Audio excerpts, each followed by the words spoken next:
Bismillahirrahmanirrahim. Assalamualaikum warahmatullahi wabarakatuh. Waalaikumsalam warahmatullahi wabarakatuh. Ya, kembali lagi di segmen Ladies Talk yang ke berapa? Yang kesekian ya, atau di edisi bulan Desember. Insya Allah hari ini kita akan bincang-bincang tentang temanya darurat kekerasan seksual. Nah, di sini ada Teh Lulu. Apa kabarnya Teh Lulu? Alhamdulillah, luar biasa. Allahu Akbar. Teh Ilmi. Alhamdulillah, sehat Kak. Teh Asma.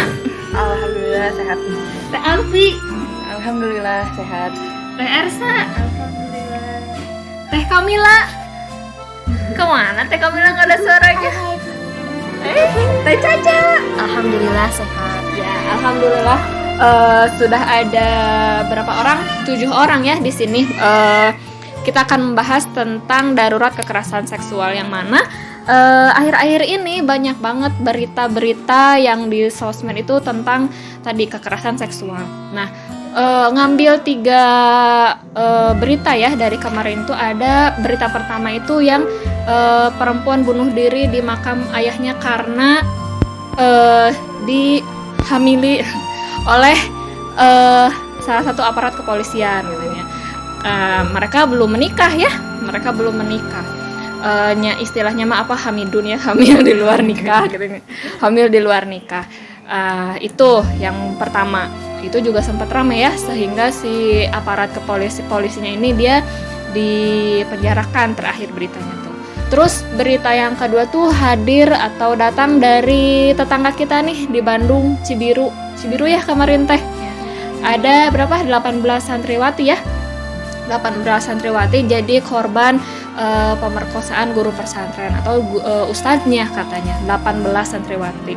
Nah, ada sebagian berapa ya? 4 orang kalau nggak salah ya, korbannya itu orang Garut. Nah, salah satunya itu dia sudah melahirkan 2 kali coba, ya Allah.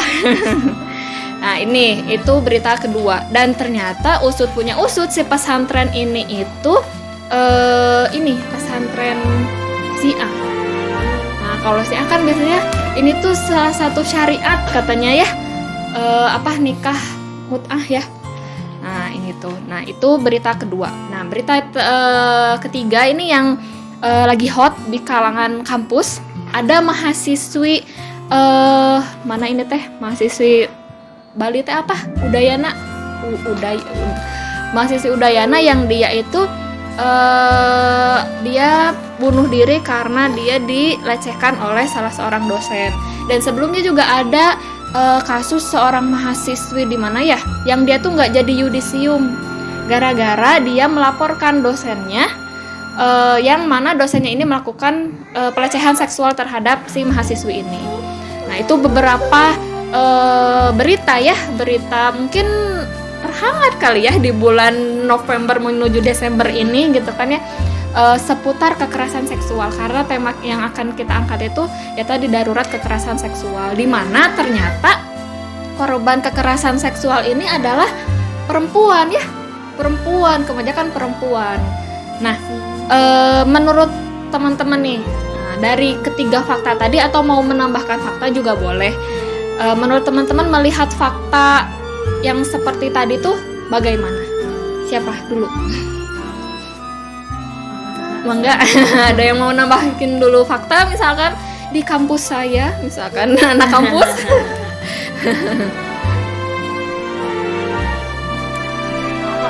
Kampusnya online ya, Bun. Kampusnya online-nya. Tapi kalau udah dilihat-lihat lah ya, satu terangkat gitu ya kasus, terangkat kasusnya, jadi yang lain juga muncul mencuatnya. Tapi kalau belum ada yang di trendingin, maka yang kasus-kasus yang lain juga adem aja ya, adem gitu. ayem.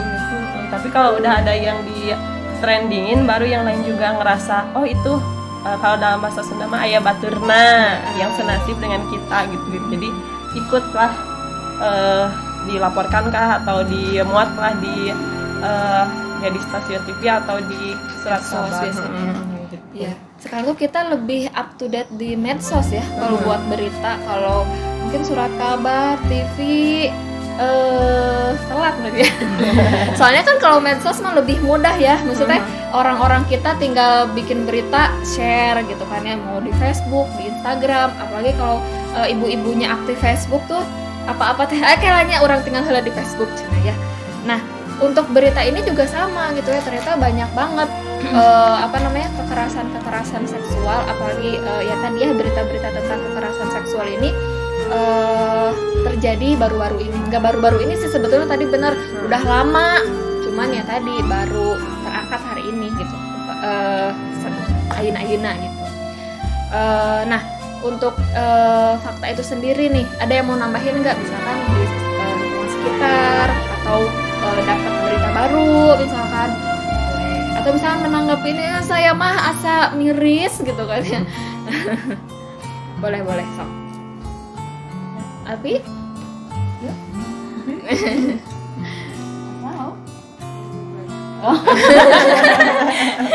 Yang nawarin jadi ini.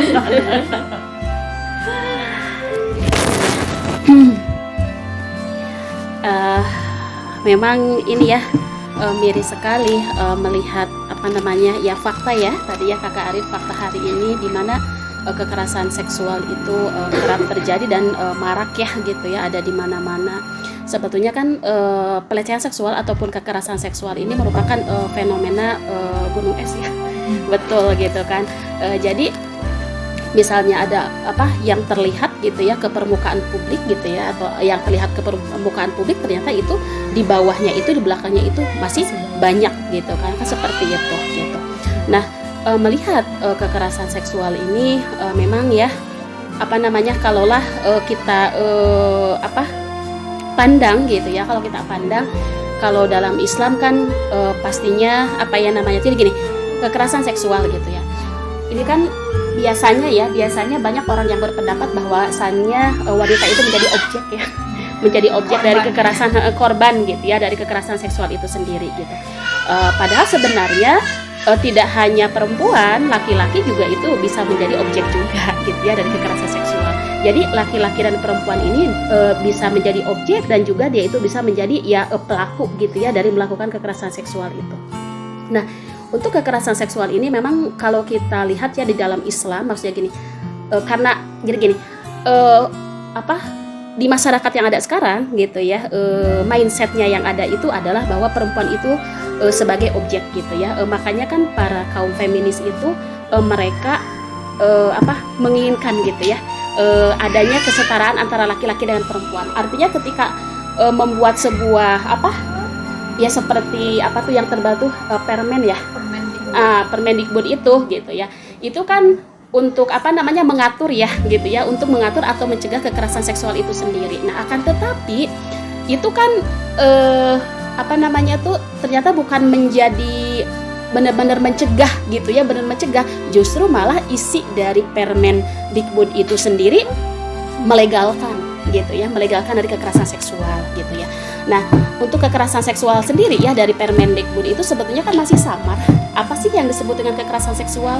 Karena ternyata tidak disebut kekerasan seksual ketika ketika ya antara si pasangan atau laki-laki dan perempuan itu mereka sama-sama ridho, suka sama suka gitu ya, jadi tidak terpaksa gitu, maka itu tidak dikatakan sebagai kekerasan seksual gitu. Kalau begitu definisi yang jelasnya apa sih gitu ya tentang kekerasan seksual itu gitu kan.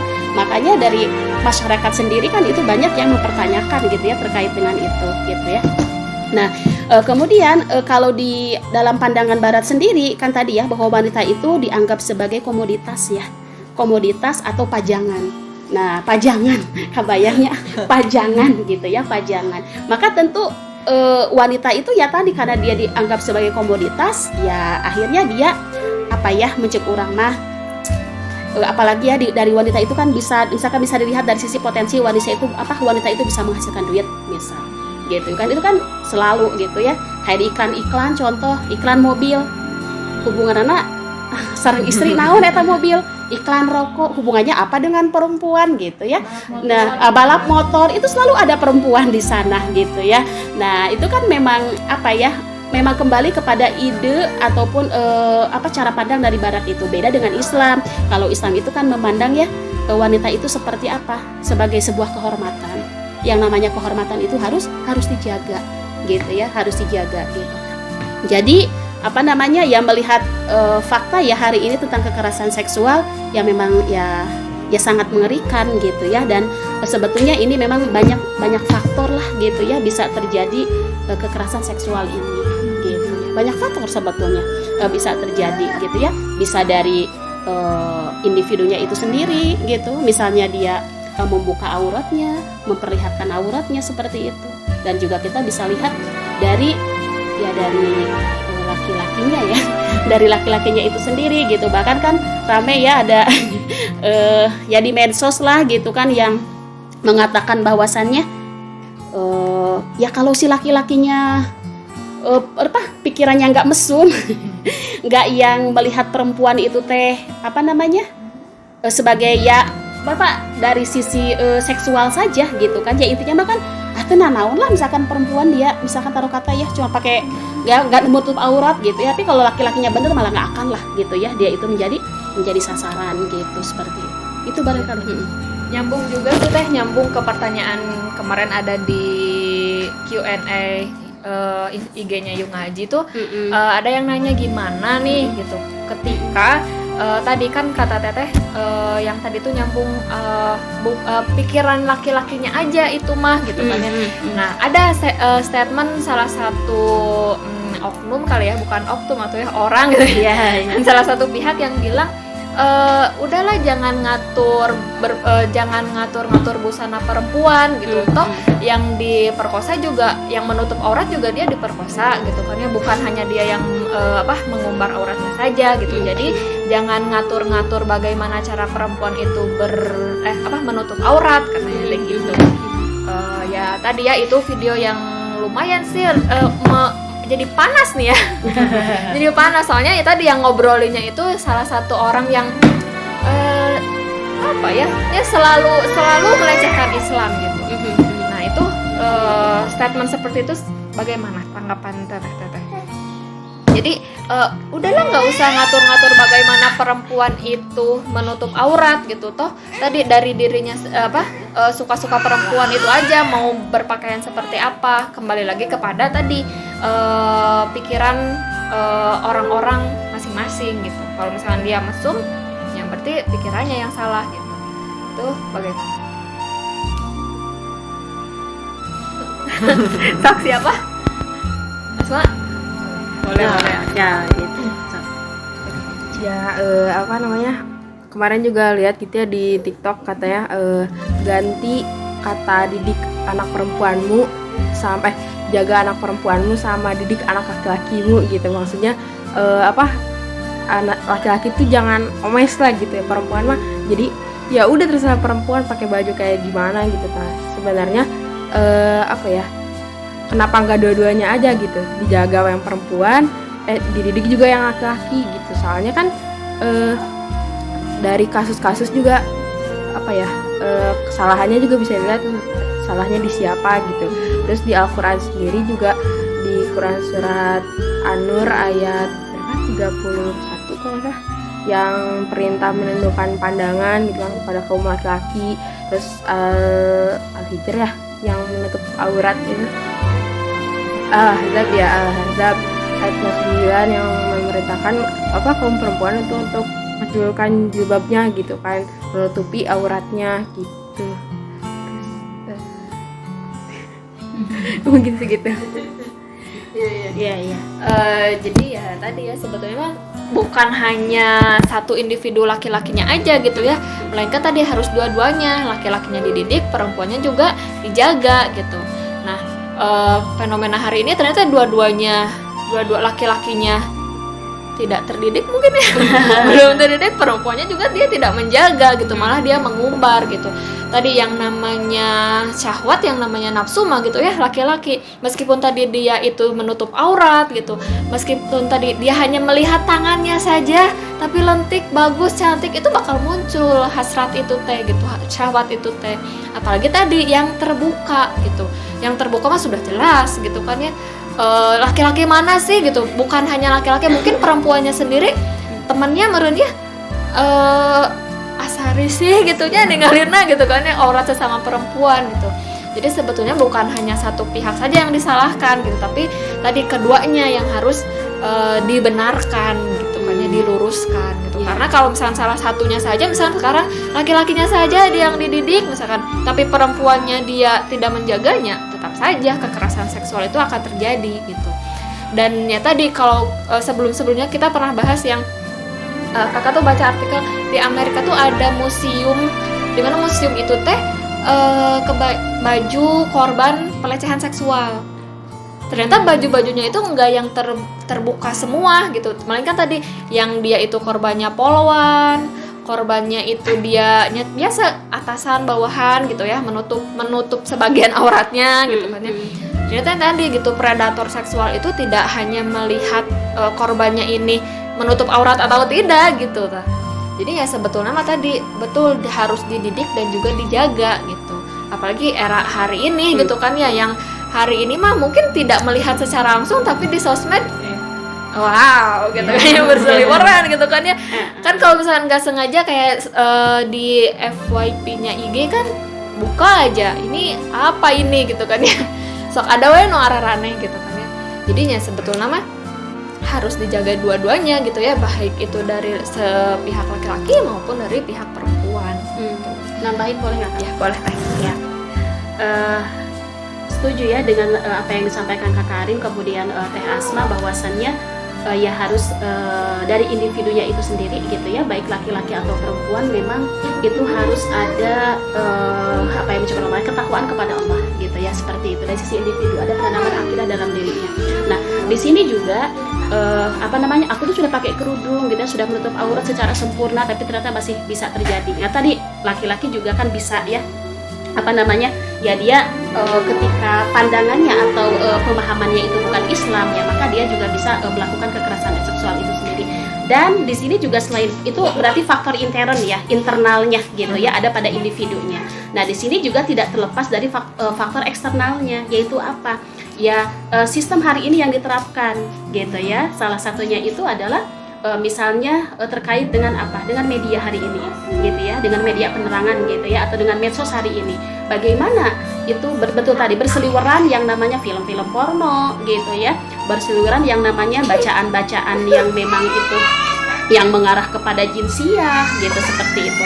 Nah berarti yang namanya ya sistem ini juga sangat berpengaruh gitu ya terhadap apa namanya tadi ya, terhadap pemahaman-pemahaman yang dimiliki oleh baik laki-laki atau si perempuannya itu sendiri gitu. Nah kenapa kan manusia itu sudah Allah berikan yang namanya gorizah ya. Nah gorizahnya itu salah satunya adalah gorizatun nau, yaitu naluri untuk melestarikan keturunan. Nah naluri melestarikan keturunan ini akan muncul ketika apa ya, ketika ada rangsangan dari luar gitu kan. Lihat di FB, di internet, di IG gitu ya, gambar-gambar yang bagaimana, nah itu kan akan menaikkan hasrat gitu ya, hasrat seksualnya. Nah itu perlu pemenuhannya itu harus bagaimana gitu. Nah kebayang hari ini aku tuh belum punya pasangan gitu ya, jadi dari sisi akidah dia lemah gitu ya, dari sisi akidah dia lemah, kemudian dia belum punya pasangan, dia senantiasa ia sudah gitu ya menuramah melihat hal yang seperti itu, akhirnya bangkit syahwatnya, maka itu perlu pemenuhan. Akhirnya apa ya tadi, para perempuan yang dia katakanlah dia menutup auratnya dengan ya memakai kerudung lah ataupun pakai jilbab, dia bisa menjadi sasarannya gitu ya. Nah, jadi memang di sini itu ya perlu tadi selain daripada perbaikan apa individu, kemudian juga ada apa, harus ada perbaikan dari sisi sistemnya juga gitu, karena itu akan menjadi faktor gitu ya penghantar terjadi kepada yang namanya kekerasan seksual seperti itu. Tambahannya Kak. Kalau dulu mah gini ya, udah banyak sih kalau menutup aurat itu kan pasti diibaratkan atau dianalogikan dengan makanan gitu ya. Makanan yang terbuka seperti gorengan kan pasti dipegang oleh siapa saja gini ya. Bahkan dihinggapi oleh lalat. Nah, begitu pula dengan perempuan yang mengumbar auratnya pastilah banyak gitu. Laki-laki mana gitu yang enggak, kan perempuan itu perhiasan ya, dibuka sedikit aja kan udah enggak ditutup aja tetap gitu ya menarik, apalagi kalau dibuka. Beda dengan makanan yang ada di toko-toko atau toko-toko kue kan pastinya dia itu ditutupi oleh etalase ya. Eksklusifnya. Iya gitu. Ataupun kalaupun nggak ditutupi kan fresh baru dipanggang atau Fresh from gimana. oven. Kan terus yang bisa memakannya atau yang bisa mencium aromanya aja hanya beberapa orang gitu yang masuk ke tokonya itu sendiri. Jadi salah satu hal yang penting juga ya untuk perempuan emang ya sudah nutup aja bisa ada terjadi kekerasan apalagi yang dibuka gitu. Bakas sebagai perempuan ya cobalah, kan diperintahkan oleh Allah Subhanahu wa taala seperti yang tadi disebutkan oleh Teh Asma ya. Kita itu harus menggunakan jilbabnya, dan untuk laki-laki juga kan ada perintah menundukkan pandangan. Nah, jika keduanya ini dilakukan maka mungkin akan mencegah yang terjadinya kekerasan seksual itu, karena laki-lakinya itu menundukkan pandangan, perempuannya juga menjaga si penampilannya agar tidak menarik lawan jenisnya. Mungkin itu Teh. Kak Caca? Enggak, ya tadi betul sekali gitu ya apa yang dikatakan oleh Teh Lulu, yang mana gitu ketika kita sebagai wanita gitu ketika memakai pakaian yang terbuka ya dihinggapi oleh siapapun termasuk lalatnya, ibarat permen juga ya, yang permen ketika dibuka gitu dilempar pasti kan digembrong sirum gini ya. Tapi beda kan kalau ketika terbungkus rapi kan si semut mana bisa gitu ya masuk menghinggapi gitu kan. Ya emang di zaman sekarang peran negara gitu juga yang amat penting gitu ya, yang mana sekarang sangat-sangat liberal gitu. Negara angkat tangan gitu ya. Sok bebas. Sok bebas sebebas-bebasnya gitu ya, mau melakukan zina kek gitu, mau melakukan apapun kek gitu, mau menutup aurat kek, malah gitu kan ini badanku ya hak aku gitu ya, my body is mine katanya ya. Nah di situ gitu kan termasuk tayangan-tayangan yang tadi kata Teh Ilmi gitu ya. Sekarang juga kan yang lagi ngehits itu salah satu film ya di channel WeTV kalau nggak salah, yang tayang setiap 1 minggu sekali, yang mana gitu ya kaget oge gitu, yang biasanya si film-film yang adegan vulgar itu kan adegan yang film-film luar negeri gitu ya udah nggak aneh gitu kan. Sedangkan ini film Indonesia gitu, bahkan dibintangi oleh salah satu artis papan atas gitu. Wow. Yang ceritanya nggak ada sensor sama sekali. Gak ada gitu. label gitu 18+ gitu. Ada ceritanya, cuman kan itu sekedar label gitu ya. iya bener. Sedangkan kan bisa diakses di Netflix kan ya, di WeTV, di channel-channel tertentu gitu kan ya, sangat mudah diaksesnya gitu kan. Sedangkan itu tayangannya wah subhanallah astagfirullah pokoknya yang menceritakan tentang ceritanya itu suami istri yang sudah menikah tetapi bahkan istrinya lagi hamil, terus si istrinya itu si suaminya itu selingkuh gitu kan ya. Dan dengan selingkuhannya itu adegannya itu ya Allah gitu ya, bener-bener gak ada yang disensor sama sekali gitu kan ya.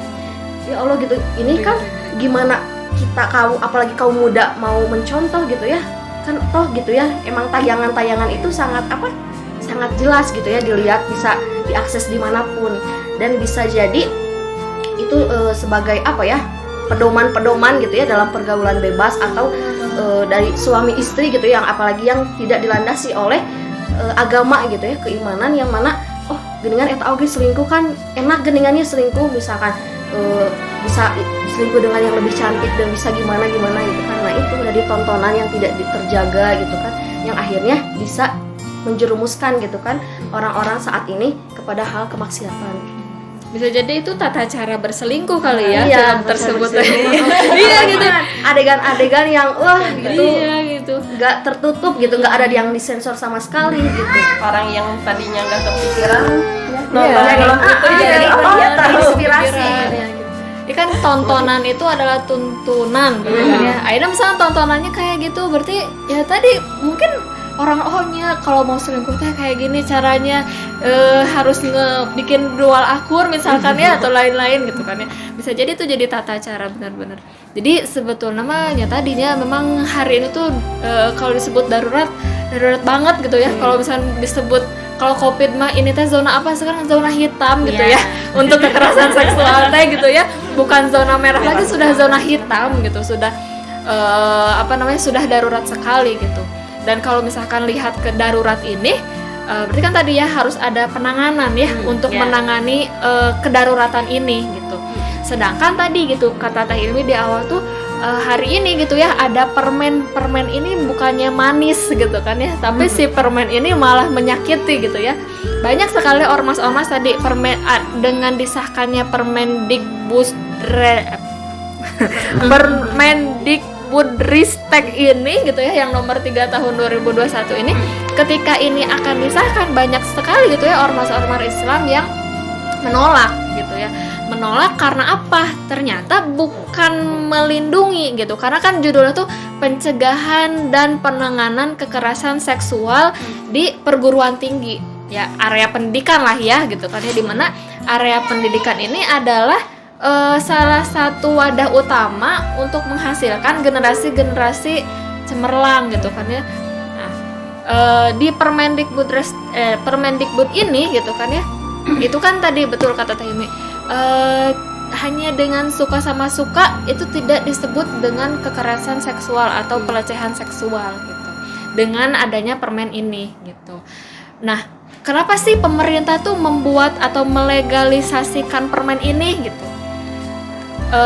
Apa ya?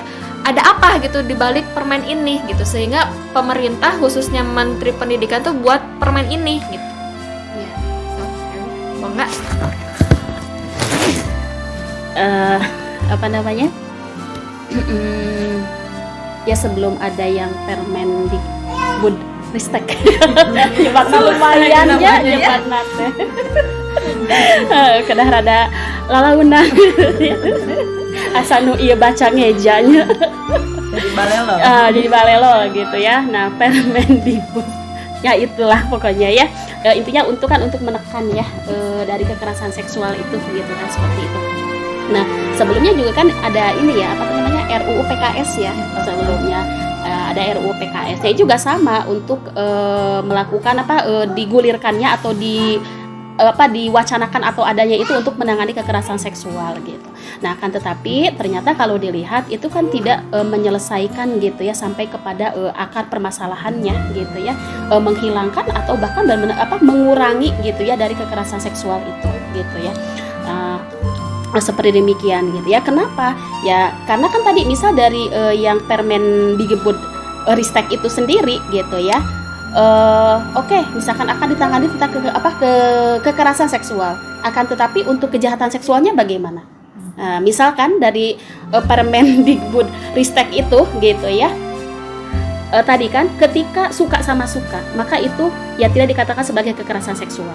Kemudian di sana juga kita itu tidak boleh mengomentari gitu ya. Misalnya ada orang, misalkan di laki-laki yang dia tuh gaya-gayanya tuh kayak perempuan, bisa seperti itu. Nah, kemayu gitu ya, bencong, kalau misalnya Sunda mah naon katanya bencong atau apa gitu ya. Nah, kalau di dalam Islam kan jelas gitu ya, bahwa laki-laki tidak boleh menyerupai seperti perempuan, perempuan juga sama tidak boleh menyerupai seperti laki-laki gitu. Kemudian juga di Permendikbudristek ini juga gitu ya, itu juga ada pelegalan daripada yang namanya LGBT itu sendiri gitu kan. Jadi di satu sisi ingin menangani kekerasan seksual, tapi di sisi lain justru malah meliberalkan gitu ya, malah membuat merajalela dari ya tadi kejahatan seksual itu sendiri gitu ya, seperti itu gitu kan.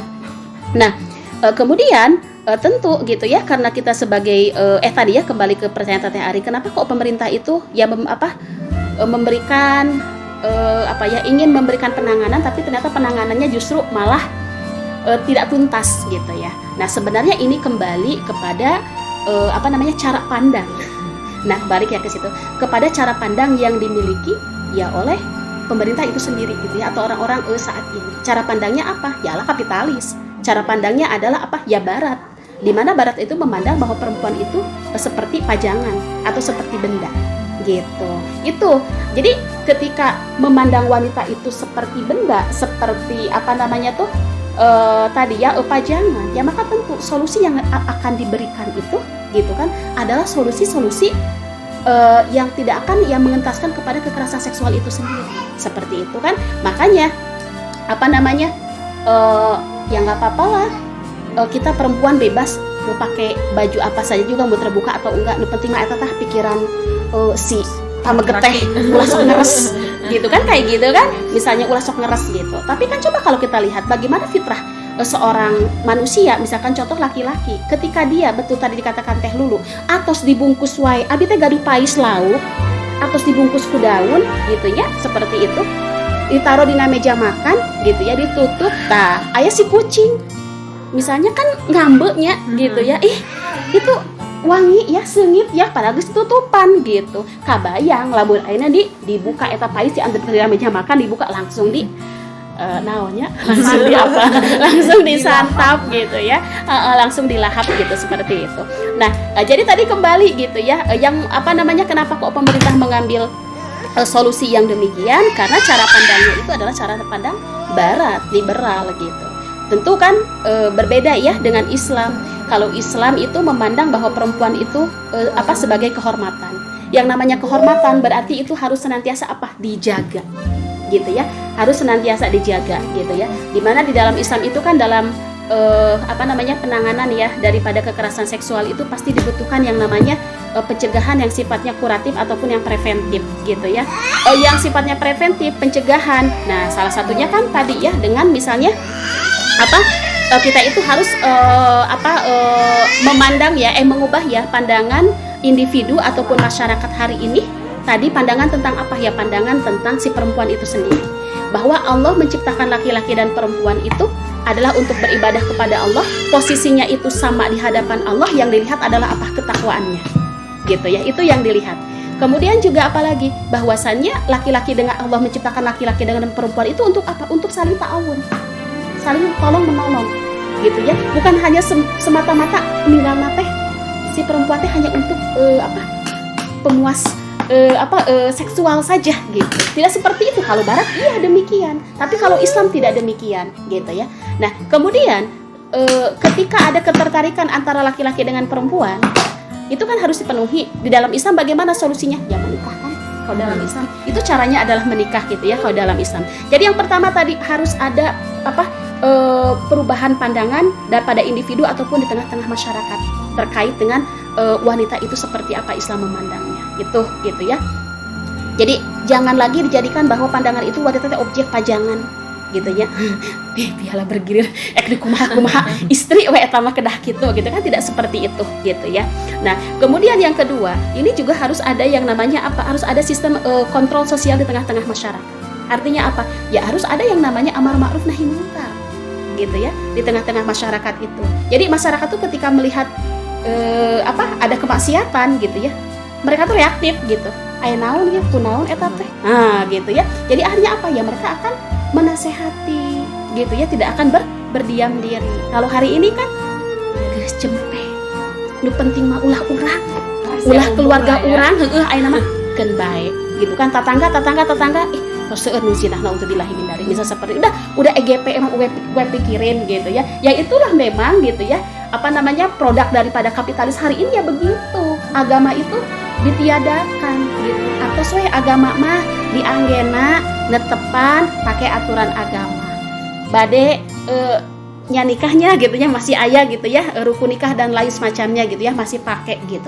Tapi kalau untuk hal-hal lain seperti dalam hal interaksi antara laki-laki dan perempuan itu udah nggak pakai lagi agama, gitu ya, seperti itu. Jadi harus ada yang namanya sistem kontrol sosial di tengah-tengah masyarakat itu harus diberlakukan juga, gitu ya. Kemudian apalagi? Kemudian juga negara harusnya tidak memberi celah sehingga bisa terjadi kepada kekerasan seksual ya tadi media, gitu kan. Kalau di dalam Islam media penerangan gitu ya, sosial itu adanya media itu untuk apa? Untuk mencerdaskan umat, akan menayangkan sesuatu itu tuh yang bikin masyarakat itu ya semakin dekat kepada Allah, gitu ya. Bukan seperti hari ini kan ayeuna mah sok ayeuna ninggalin sinetron, kartun dan lain semacamnya, gitu ya, game gitu ya. Itu kan adalah tayangan-tayangan ataupun permainan-permainan yang justru malah menjauhkan diri kita itu dari syariat Islam, gitu. Itu harusnya diatur gitu ya oleh ya negara, gitu ya, seperti itu. Kemudian apalagi? Ya kemudian di sini memang selain ada sistem pengaturan interaksi ya antara laki-laki dengan perempuan itu akan harusnya diberlakukan gitu. Jadi ya tadi ngartos saya itu sebagai seorang perempuan, sebagai seorang muslim, maka harus menutup aurat secara sempurna, kemudian harus godul basor. Itu termasuk laki-laki juga sama. Gitu. Nah, kemudian apa? Nah, yang terakhir adalah bahwasanya Islam itu harus apa? Menerapkan memang. Jadi ada apa ya? Ada sanksi lah, gitu ya, pencegahan yang ininya ya. Ketika kekerasan seksual sudah terjadi, kuliah dikumahakeun si pelaku teh, gitu kan? Nah, maka tentu di sini butuh adalah sanksi. Nah, bedakan dengan sanksi hari ini ya. Kalau sanksi hari ini kan tidak mencerahkannya. Ketika misalkan dia sudah memperkosa, masuk dalam penjara. Ketika keluar penjara, apa yang terjadi?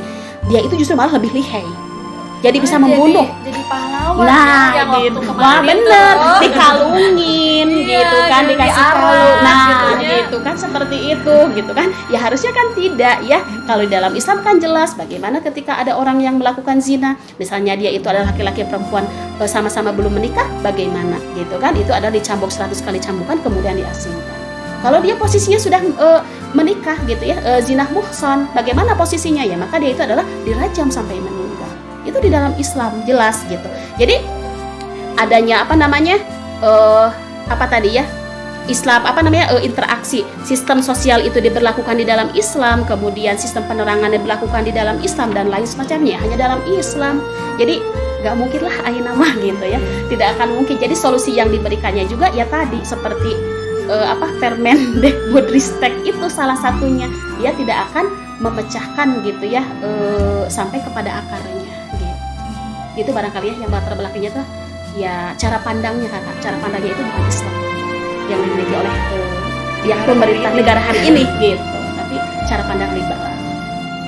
Ada lagi? Oh, ada? Oh enggak. Itu kalau dilihat Maya, jadi pemerintah itu ngerasa main-main ya. Di satu sisi dia itu membuat kebijakan untuk menanggulangi atau mencegah si kekerasan seksual ini. Di satu sisi lain pemerintah itu mengambil keuntungan, misalnya dari klub-klub malam. Ternyata pajaknya itu gede gitu ya, 60%. Sementara kan di negara kita sumber pendapatan utamanya itu adalah pajak gitu. Jadi tetaplah si klub-klub malam ini bakalan dipelihara walaupun banyak ya terjadi kekerasan seksual di klub-klub malam ini, tapi si klub malam ini kan memberikan manfaat gitu ya kepada negara sebagai penyumbang pajak terbesar. Jadi gak mungkin dihapuskan. Jadi asa rugi gitu. Negara rugi gitu. Jadi ini ya berarti ilusi ya, ilusi akan terjadi penanganan yang sampai tuntas dalam hal kekerasan seksual di sistem hari ini. Berarti ya.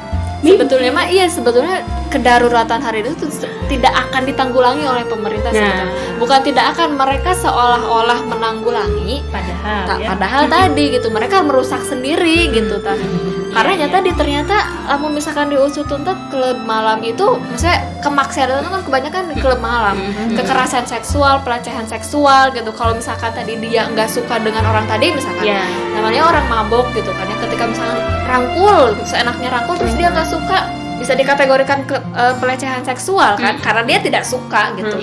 Berarti kan harusnya mikir lagi, kenapa lu ada di klub malam kalau nggak suka dirangkul-rangkul sama orang lain gitu kan ya? Jangan kesini. Iya gitu, jangan kesini gitu. Tapi kan orang-orang hari ini ya wajar lah gitu kan, ketika orang-orang datang ke klub gitu kan ya, buat hura-hura, foya-foya, ngabisin uang di situ gitu. Karena ternyata pajak klub malam itu gede untuk pemerintah. Pemerintah dilema, kalau misalkan banyak yang ditutup, ini dari mana lagi nih pajak kita gitu kan ya? Miras kan kemarin miras sudah mulai dilegalkan gitu kan ya. Sekarang klub malam mungkin yang ya sudah jadi hal yang wajar lah itu mah gitu. Namun di Garut mah apa tuh ya? Milan Sebelah mana tuh? Yang di Anarto. Anarto Mall. Nah, kalau main-main ke situ malam-malam makan bakso Japrin ya malam-malam.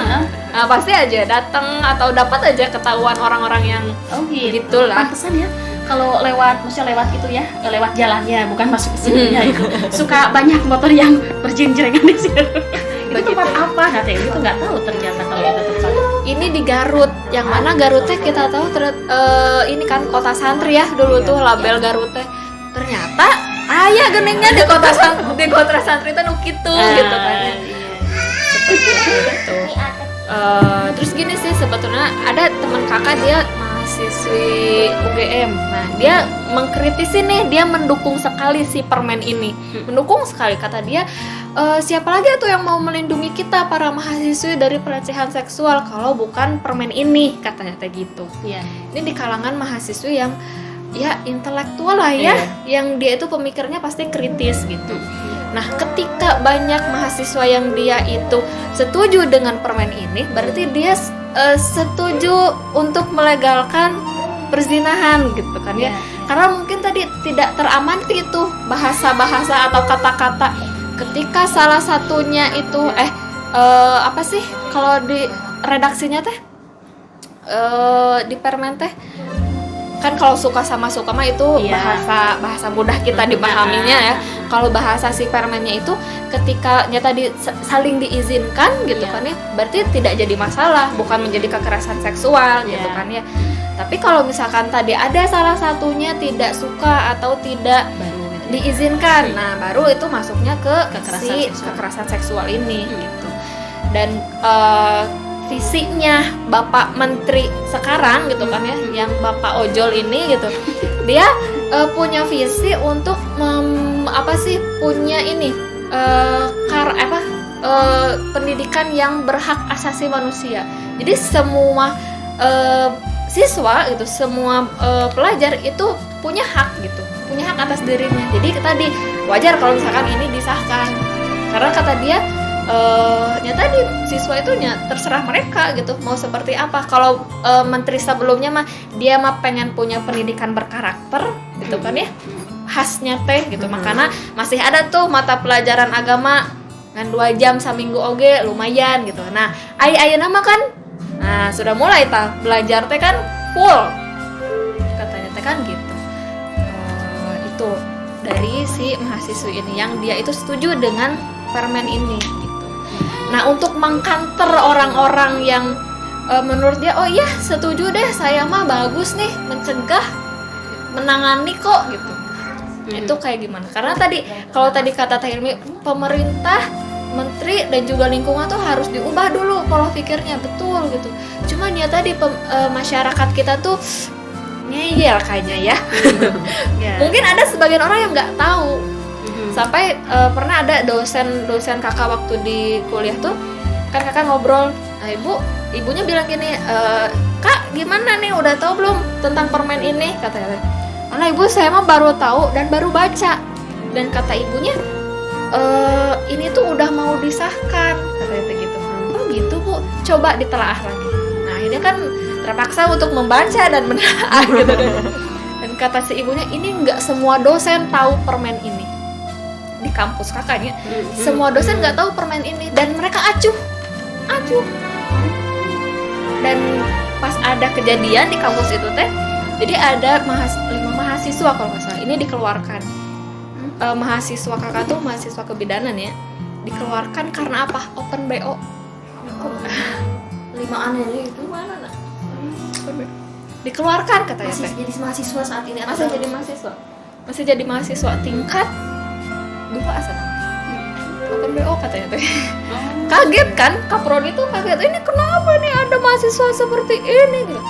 Dia nggak tahu ada permen ini. Bisa jadi mahasiswa ini ketika dia tahu permen ini, dia merasa kenapa saya disalahkan gitu. Toh yang saya sodorkan tuh mereka rela semua kok.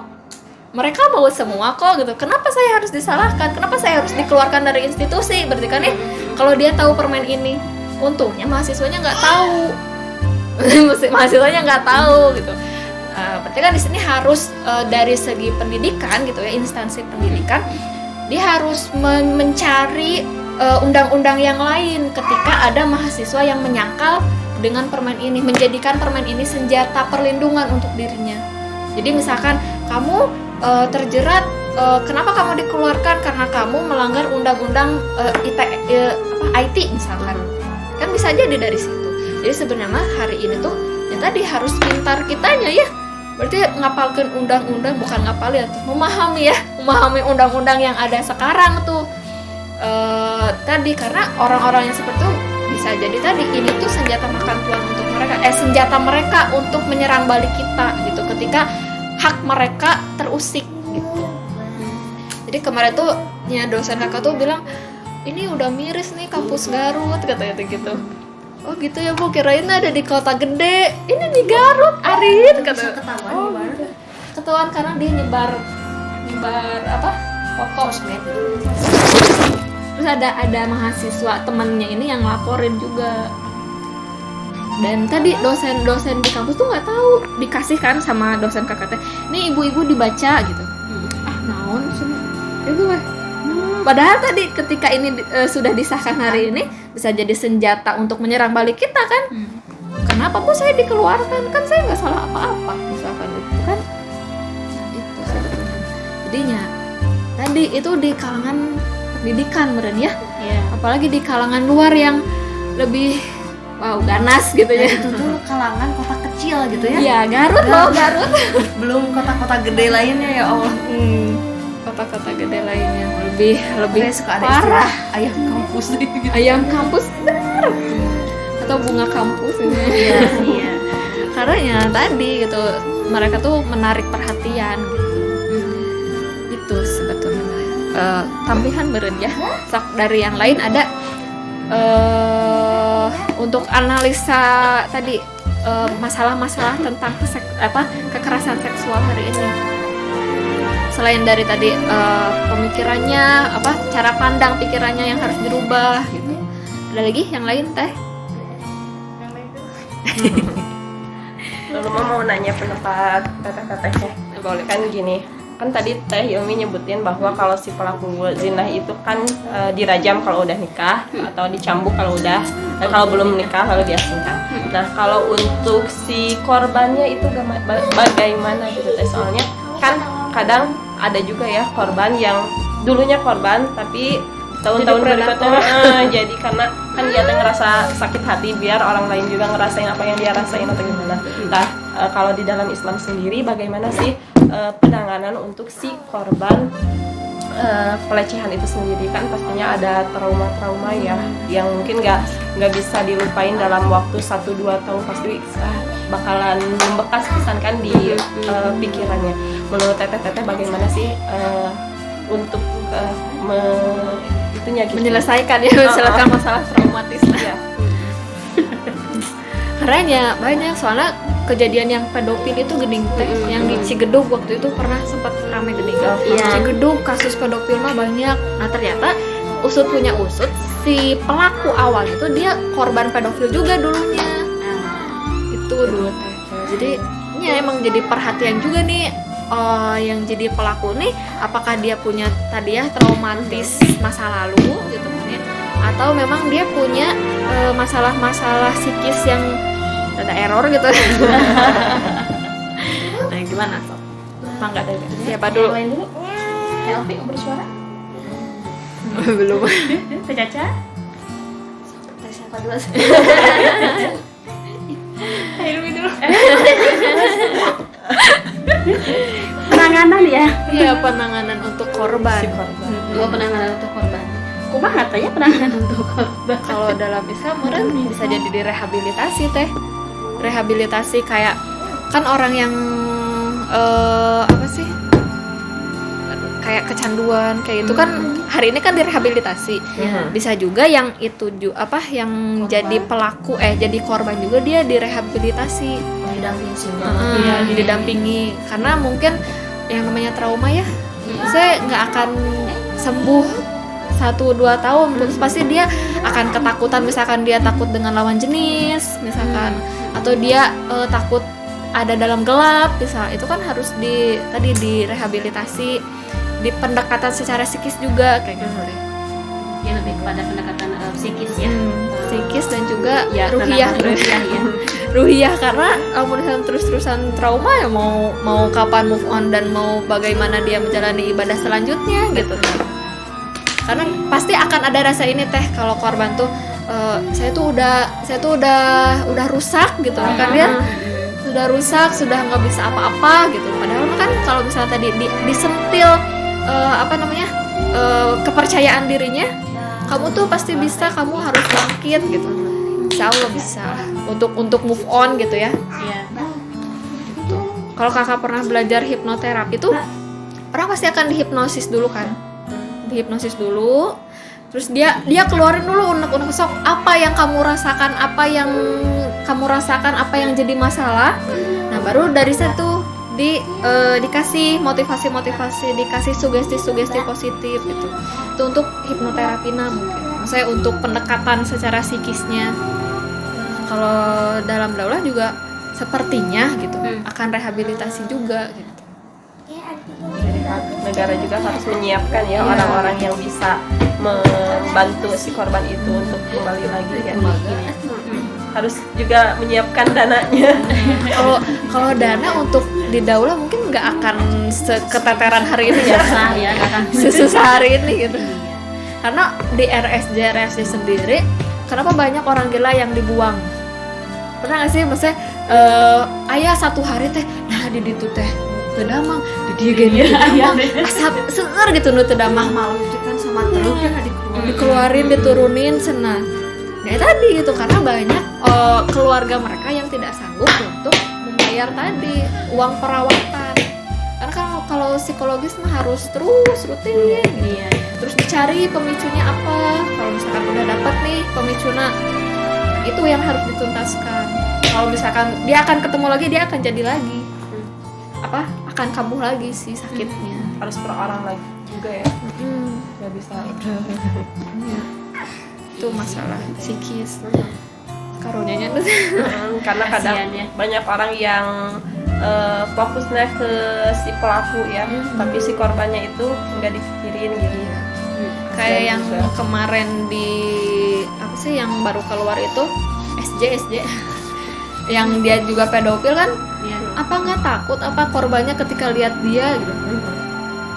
Maksudnya dia kan langsung ditayangin di TV gitu kan ya. Pasti kan si korban teh langsung alah sieun ka dieu deui, ada rasa ketakutan, ada rasa cemas. Memang tadi ayeuna fokusnya ke si pelakunya. Korban mah paling kayak P2 TP 2KP yang dia tuh memang konsen untuk korban pelecehan seksual yang di Cibiru, yang santri itu kan sama pendekatan dan direhabilitasi. Ditanyain kamu umur berapa tahun, terus anak yang kamu lahirin di mana gitu, mau sama siapa nanti diurusnya gitu. Jadi memang itu mungkin peran kecil dari negara meren ya untuk mengentaskan si korban ini. Ada lagi kebayang ya banyak ya hari ini tuh. Ya maksudnya berarti kan korban-korban gitu ya yang harus tadi dipulihkan gitu ya supaya mereka ya tadi move on kembali gitu ya, banyak korban-korbannya hari ini gitu ya. Dan ya tadi ya untuk kekerasan seksualnya juga ya tetap bermunculan gitu ya. Ya memang inilah ya ngerinya hidup di bawah sistem kapitalis hari ini gitu ya. Beda dengan dulu ketika Islam diterapkan kan memang ada Islam diterapkan ada kasus gitu ya, pemerkosaan, ada kasus seperti misalnya pada zaman ini ya Umar bin Khattab gitu ya. Itu kan ada seorang perempuan dari pasar, dia tuh ngantuk berat, kemudian dia tuh kayak singgah di di berandanya tetangga lah, mencek orang mayah di situ gitu. Kemudian ada lewat anak laki-laki gitu ya, dan itu ternyata kalau yang saya baca tuh memang anaknya Umar bin Khattab sendiri ya, yang dia tuh sudah minum dengan orang Yahudi, disuguhin minum curang. Jadi kan tidak dalam keadaan sadar. Kemudian akhirnya dia melampiaskannya kepada perempuan gitu. Nah kemudian ada salah seorang sahabat yang datang kepada Umar bin Khattab bahwa memberitahukan bahwa ini adalah perempuan yang dia tuh sakit gitu kan, seperti itu. Kemudian Umar bin Khattab mendekati perempuan itu dan bilang, apakah benar diceritakan tadi kronologisnya seperti apa? Aku tuh ya dalam keadaan memang ngantuk berat, kemudian ternyata ada laki-laki yang datang, dia menggauliku gitu ya. Dan aku baru sadar ketika si laki-laki sudah tidak ada gitu ya. Dan memang akhirnya ini kesaksiannya gitu, kesaksian daripada perempuan itu. Dan Umar bin Khattab sendiri akhirnya aku minta tanya, benar engkau telah melakukan ini gitu ya. Awalnya kan memang mencuri mata ngaku gitu ya awalnya, tapi kan lama-lama akhirnya jadi ngaku, dan akhirnya memang tadi ya dicambuk sampai akhirnya ya meninggal gitu ya, sampai meninggal. Dan ya perempuannya ini memang ya tidak diapa-apakan, maksudnya tidak apa-apakan itu tidak diberikan hukuman karena memang dia tidak salah gitu. Nah tadi ya untuk penanganannya betul ya apa yang dikatakan Kakak Arin, ya setuju bahwa harus ada pendekatan psikis ya, dan juga penguatan dari sisi ruhiyahnya gitu. Seperti itu.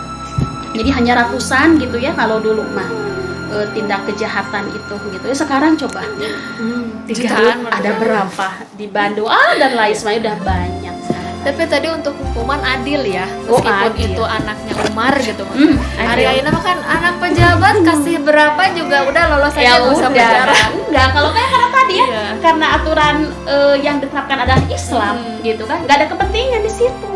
Coba dengan hari ini coba aturan yang dibuat oleh manusia, ada kepentingan di sana akhirnya. Jadi pasal karet. Iya kan? Jadi aku berkepentingan di sana, ya aturannya juga harus yang mendukung kepada orang yang punya kepentingan itu. Gitu. Kalau Islam yang diterapkan, ya Allah kan yang menjadi pembuat hukumnya. Gitu. Kita tidak ada kepentingan di sana, ya betul tadi akhirnya adil diberikan keadilan. Buat jerak juga ya Teh. Ya betul, ya bikin jerah akhirnya kan.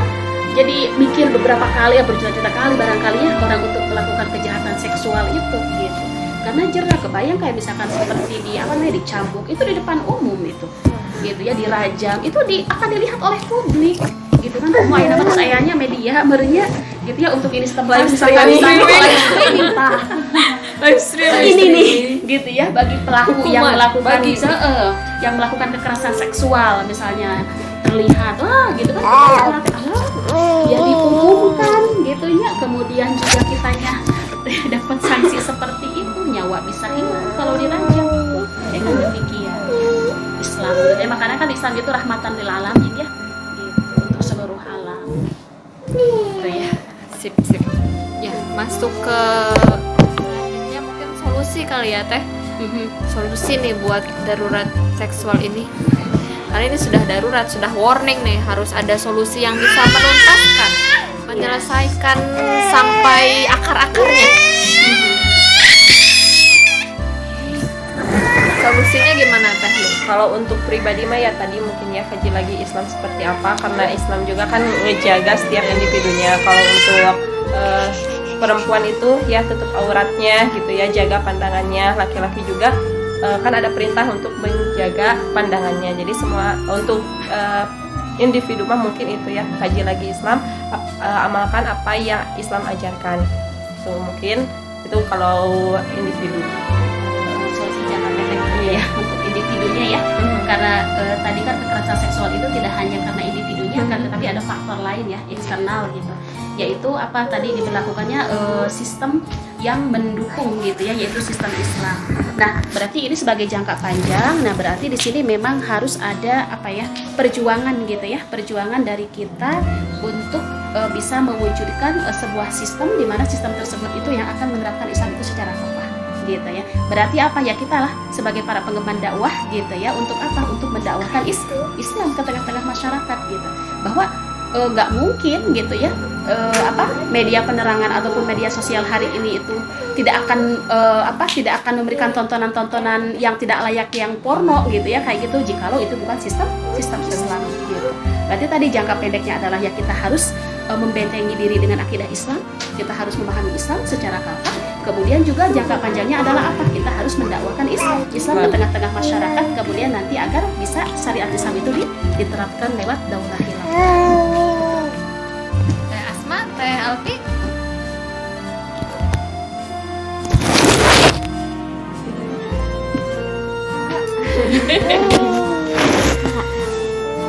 Iya.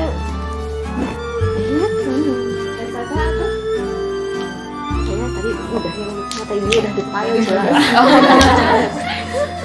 menambahkan Kak. Iya itu. Asma, Alfi.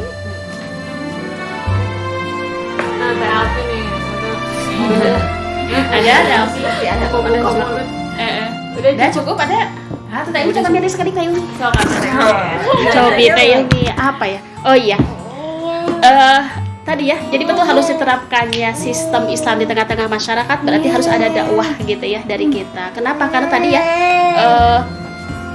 salah satu pemicu juga dari kekerasan seksual itu adalah misalnya dalam hal ekonomi juga, gitu kan ya. Itu ada pengaruhnya juga di situ, betul kan?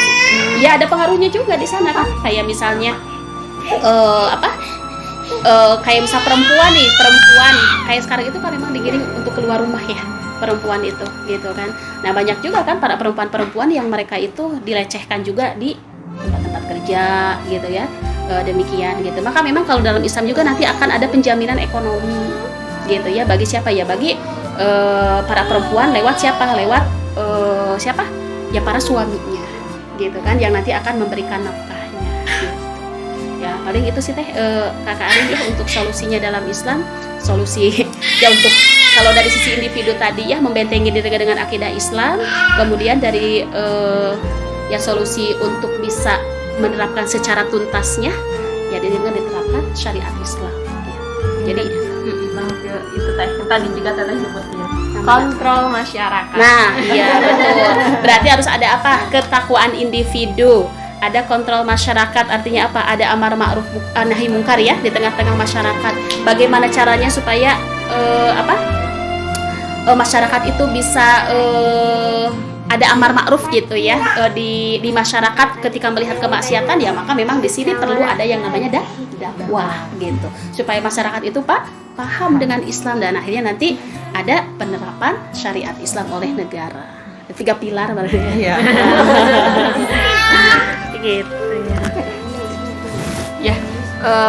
Ternyata tadi ya, kedaruratan ini bukan hanya darurat saja gitu ya, tapi perlu dan harus segera ditangani. Kalau tidak ditanganinya tadi kan ya akan bermunculan korban-korban selanjutnya gitu.